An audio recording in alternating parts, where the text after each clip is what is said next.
Important.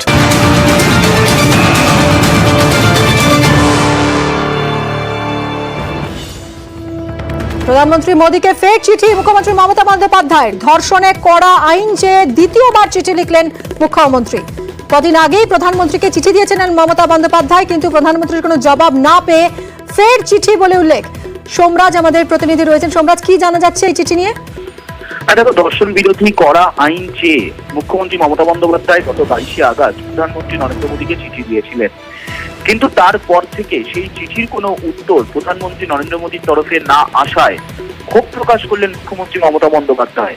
প্রধানমন্ত্রীর বদলে অত্যন্ত একটি গুরুত্বপূর্ণ স্পর্শকাতর বিষয় কেন্দ্রের নারী ও শিশু কল্যাণ দপ্তরের তরফে মন্ত্রীর যে উত্তর এসছে তা এই প্রসঙ্গে যথেষ্ট যথোপযুক্ত নয়, তেমনটাই মুখ্যমন্ত্রী মমতা বন্দ্যোপাধ্যায় প্রধানমন্ত্রীকে চিঠি লিখে জানালেন।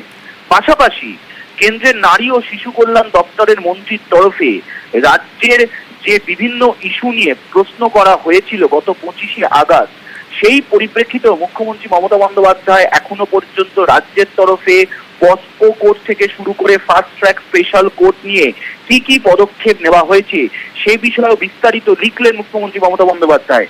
তিনি প্রধানমন্ত্রী নরেন্দ্র মোদীকে চিঠিতে লিখলেন যে প্রথমত 10টি পস্কো কোর্ট ইতিমধ্যেই রাজ্য সরকার তৈরির জন্য অনুমোদন দিয়েছে। পাশাপাশি 88টি ফাস্ট ট্র্যাক স্পেশাল কোর্ট এবং 62টি পক্সো কোর্ট ইতিমধ্যেই রাজ্যে গোটা রাজ্য জুড়ে কাজ করছে। কিন্তু কেন্দ্রের যে গাইডলাইন রয়েছে এই কোর্টগুলিতে প্রিসাইডিং অফিসার হিসেবে নিয়োগ করার জন্য অবসরপ্রাপ্ত বিচারপতিদের, তা নিয়ে সমস্যা হচ্ছে। পাশাপাশি যে হেল্পলাইন নম্বর 112, 1098 এবং 100, এই হেল্পলাইন নম্বরগুলিও রাজ্যে কাজ করছে এবং তা ভালোভাবে কাজ করছে। এবং প্রধানমন্ত্রী নরেন্দ্র মোদীকে তিনি ফের চিঠি দিয়ে বলেছেন যে ধর্ষণ বিরোধী করা আইন আনতে হবে, প্রয়োজনে আইনসভায় তা পাশ করতে হবে।